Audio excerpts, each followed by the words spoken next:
Germany opens polling stations for election as conservatives and far-right gain momentum.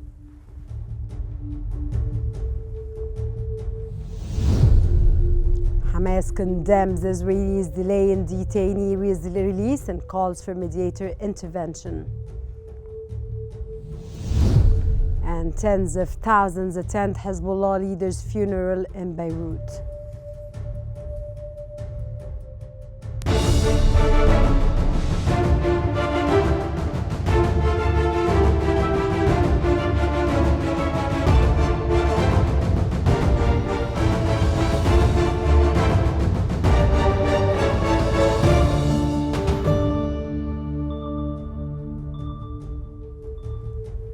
It's exactly 4 p.m. Car local time and you're watching Qnews. We begin today's bulletin with the latest developments in Germany.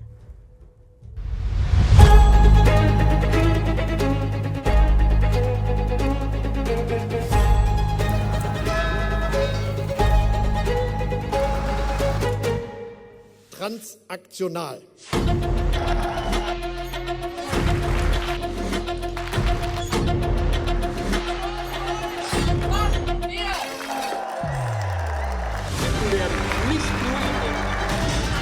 Widerstand. Die Parteien Und die Amerikaner zusammenarbeiten.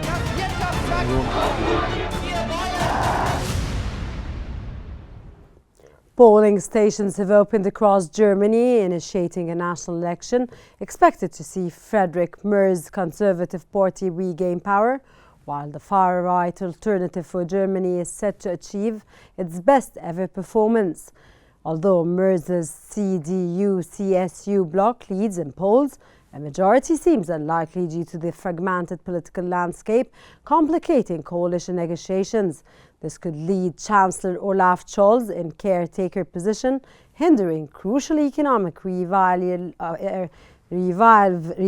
efforts as public sentiment shifts negatively.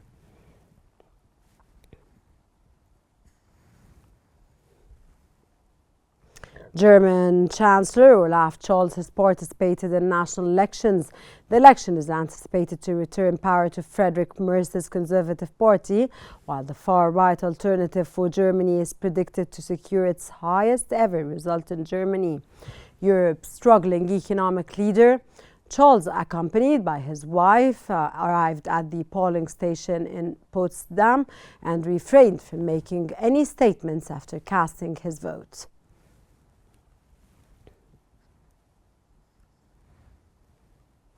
Leader of Germany's centre-right opposition and Christian Democratic Union Party's Chancellor candidate, Friedrich Merz, has voted in elections. The centre-right is favoured to win, with polls indicating the far-right is strongest showing since World War II. But Merz and current Chancellor Olaf Scholz voted just minutes apart in different locations. These elections overshadowed by concerns over the prolonged stagnation of Europe's largest economy, pressures to manage migration, and uncertainties surrounding Ukraine and transatlantic relations.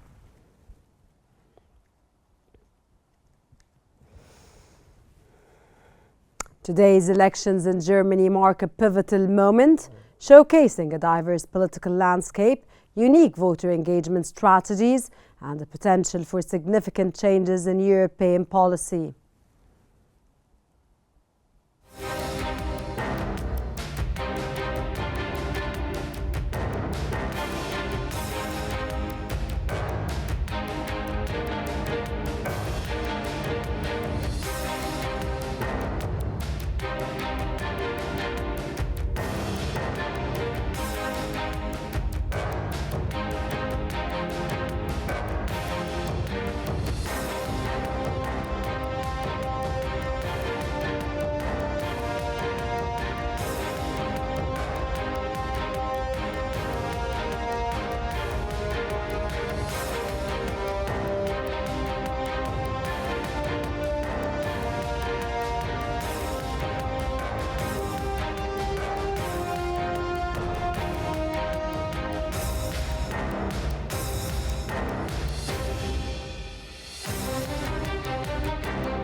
And for more analysis, we now move on to Rehem Mursi in our newsroom. Rehem. Thank you so much, Rana. For further analysis, we're joined from Berlin by the Christian Democratic Union politician and international security expert, Mustafa Ammar. Thank you so much for joining us here on Q News. Firstly, sir, let's start off by asking, polls are indicating that the CDU-led political alliance with Friedrich Merz will garner the highest number of seats in the ongoing elections. Is this an accurate forecast for the actual results, or will we face surprises during these elections? Well, good evening. Thank you for having me. First of all, we are actually prepared very well since 2021, and now this is the poll reflects a clear trend. Germans won't change, and our unity, so that's CDU and CSU, has presented a strong vision for the restoring economic stability, strengthening security, and also bringing Germany back to the leadership in Europe. Well, elections, however, are decided at the ballot box, not the polls. We take nothing for the granted. We will call it we are now calling every voter that to make their change, to go and vote, and to vote for us, that we can get the mandate for responsibility in the leadership, not only in Germany but also in Europe. Okay, we've also seen that the AfD, a far-right populist, Eurosceptic party, is also expected to receive the second highest number of seats in today's elections. What are the potential implications of such a development on the German political scene at large? And for Europe generally, we've seen a trend of far-right parties gaining power. Well, this is a very good point that you highlighted. A strong AfD that results of the signal of the voters frustrated. They are frustrated because of the lack of the leadership of Olaf Scholz, and being always that try to put Germany isolated from to participate in the change in Europe. And also, our CDU and CSU is the only one who force capability that can put also and bring the German to the center, ensuring stability and preventing also such radical movement to come to the Germany, especially that we have been very suffered a lot since the Second World War in the world. Okay, so sir, also what do the implications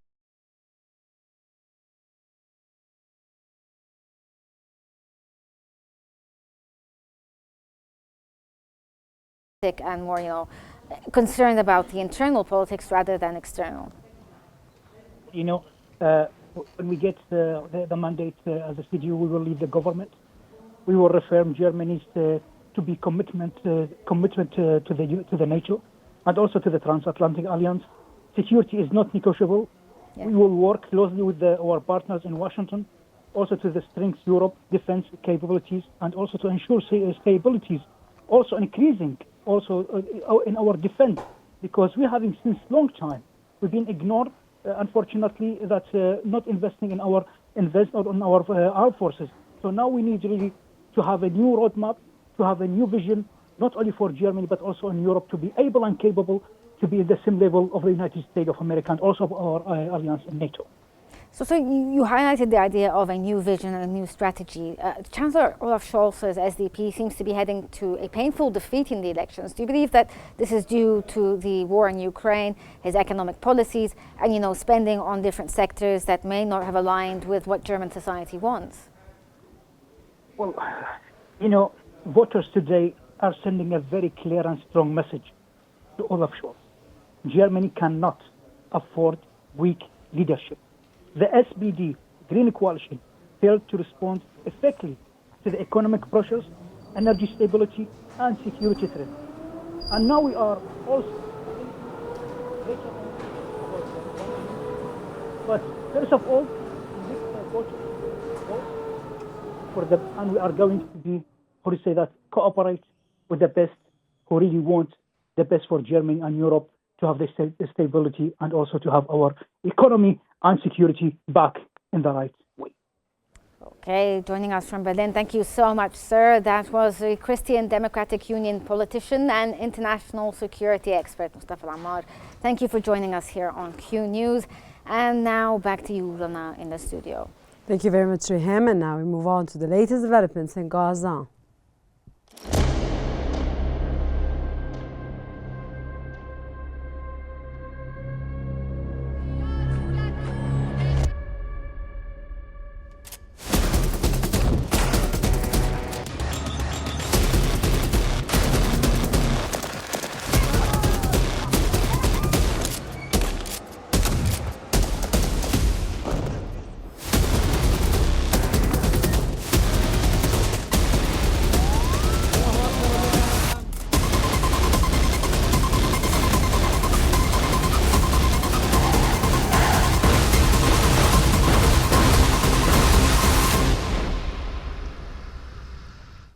Hamas has condemned Israel's delay of Palestinian detainees, saying that Israel aims to evade its obligations under the Gaza ceasefire agreement. Israeli Prime Minister Benjamin Netanyahu said today that freeing Palestinians under the deal would be delayed until Hamas ends its humiliating ceremonies while releasing Israeli detainees, issuing a new demand not spelled out in the ceasefire agreement. Hamas said the detainee handover ceremony does not include any insult to them, but rather reflects the noble, humane treatment of them. Hamas called on mediators to intervene to hold Israel to the terms of the deal.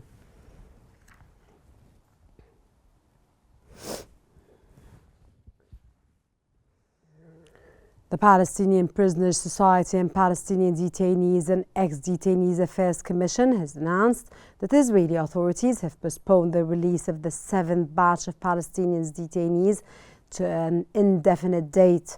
The release was originally scheduled for Saturday as part of the Gaza ceasefire agreement. The 7th batch includes 602 detainees, among them 50 sentenced to life imprisonment, 60 with long sentences, and 445 detainees from Gaza who were detained by Israeli forces during their aggression on the Gaza Strip after October the 7th, 2023.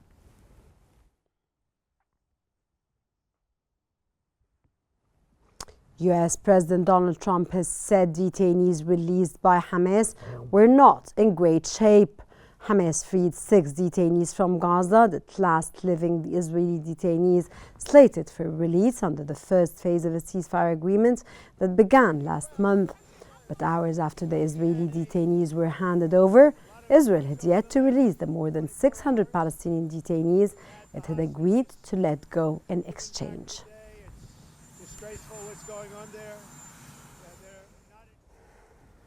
Palestinians in the West Bank have expressed their frustration over Israel's decision to postpone the release of the detainees. Israel said today it was delaying the release of hundreds of Palestinian detainees it had planned to free the day before until Hamas met its conditions, underscoring the fragility of the Gaza ceasefire accord. Israel and Hamas have frequently accused each other of violations since the ceasefire started on January the 19th, but it has so far continued to hold.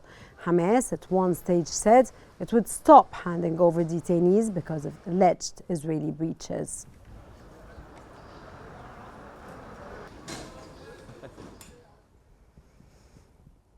U.S. Secretary of State Marco Rubio has warned that Hamas will be destroyed if it does not release all remaining detainees held in Gaza. Rubio wrote on X that Hamas' treatment of detainees, including its brutal murder of the Bibas family, further illustrates their savagery, and it's yet another reason why the U.S. says Hamas must release all the detainees immediately or be destroyed.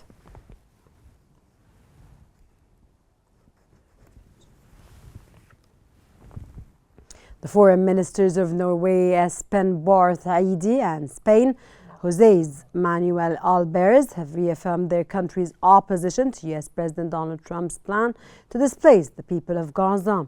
Norwegian Foreign Minister Barth expressed concern about certain indications regarding the displacement of Palestinians to other territories, calling such actions a violation of international law. Spanish Foreign Minister Albares affirmed that Gaza is Palestinian land and that Spain fully supports the Palestinian people, stating that they must remain in Gaza.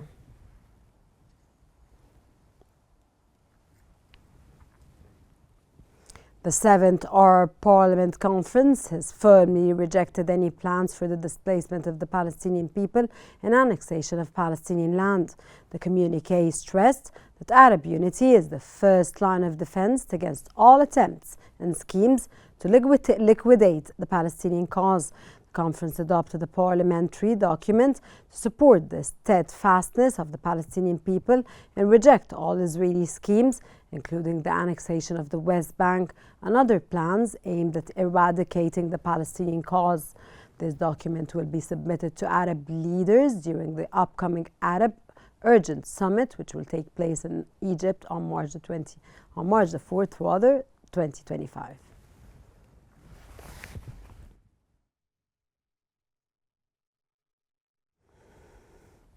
The death toll in the Gaza Strip has risen to more than 48,399, the majority of whom are women and children, since the start of the Israeli genocide in October 2023. According to medical sources, the number of injuries has climbed to more than 111,753, while thousands remain trapped under the rubble as rescue efforts continue to face significant obstacles.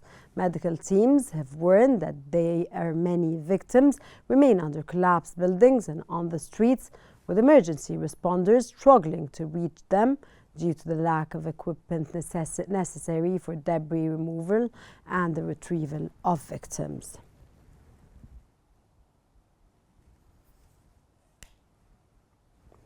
Israeli Defense Minister Israel Katz has said 40,000 Palestinians have so far evacuated from Jenin, Tulkarm and Nur Shams refugee camps and are now empty of residents. In a statement, Katz said he had ordered the army to stay in the occupied West Bank refugee camps for the next year. He added that UNRWA activity in the camps has also been stopped. That comes as the Israeli army has been carrying out a large operation in the northern West Bank. It announced that Israeli tanks would be used in the Jenin operation for the first time in the West Bank since 2002.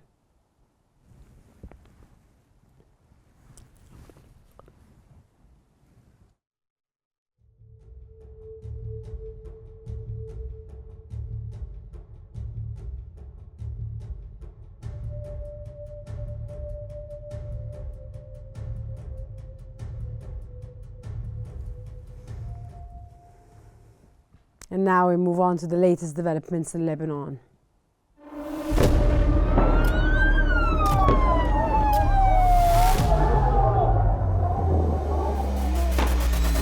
كل المستهدفين هن مدنيين.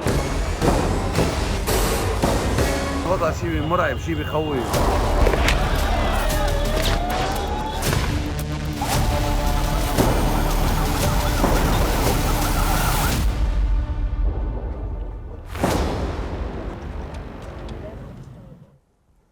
A funeral procession has taken place today for former Secretary General Sayyid Hassan Nasrallah and Executive Council Chief Sayyid Hashim Safiyuddin in Beirut. Tens of thousands have gathered, with delegations from 79 countries in attendance, including high-ranking figures from Iran, Iraq, Yemen and other countries. Security measures have been intensified by Hezbollah and Lebanese authorities.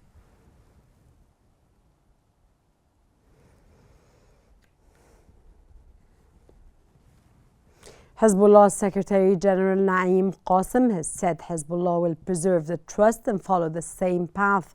Qassem declared that the situation has entered a new phase, with a crucial development being the Lebanese state's responsibility.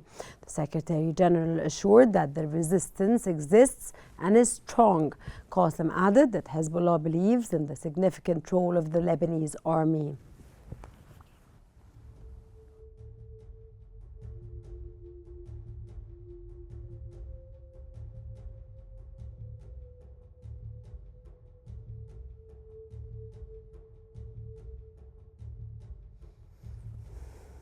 Israeli warplanes have been heard flying low over Beirut during Hezbollah's leader's funeral. Residents of Beirut could hear the roar of the planes, which was not accompanied by a sonic boom this time. The Israeli army regularly breaks the sound barrier over various parts of Lebanon, a sound very similar to that of a bombing.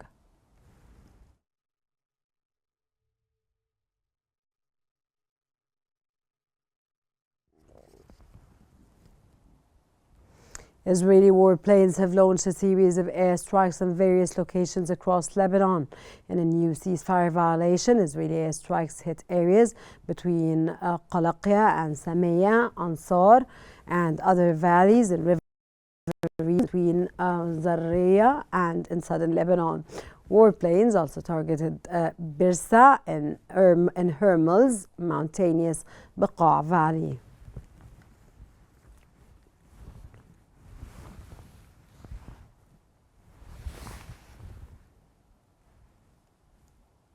Moving on to Damascus, where Syria's new authorities have announced holding a national dialogue conference starting on February the 25th to discuss a new path for the nation.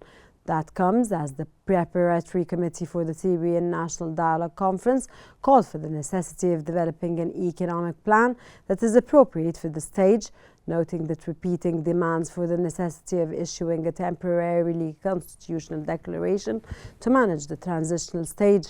The statement mentioned that there is a necessity to work on preserving civil peace and achieving the aspirations of the Syrian people toward the future worthy of their sacrifices.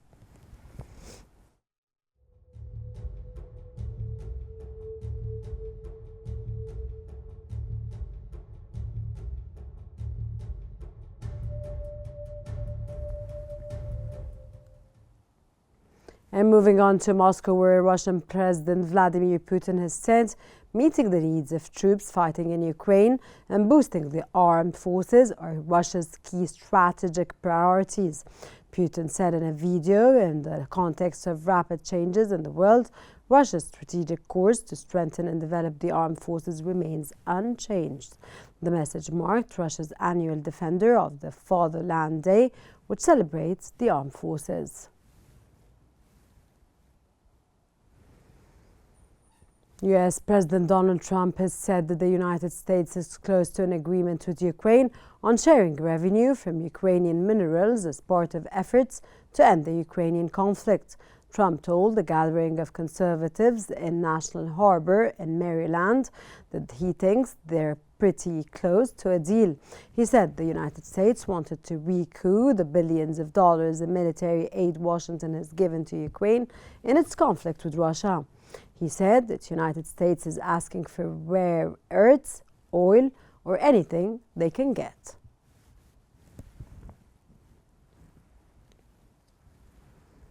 Hungarian Prime Minister Viktor Orban has said Ukraine would again become a buffer zone and would never become a member of the EU as long as its entry was against Hungary's interests.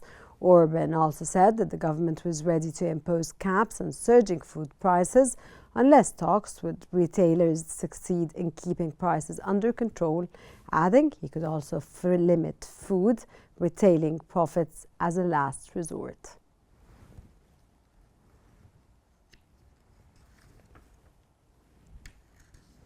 Russia has launched several waves of missile and drone attacks overnight targeting Kyiv and other parts of Ukraine, killing one civilian and damaging buildings and cars in Kyiv and elsewhere. Multi-wave drone attacks on the capital damaged several residential houses and cars, but there were no immediate reports of injuries. Ukraine's Air Force said that Russia launched 267 drones in an overnight attack.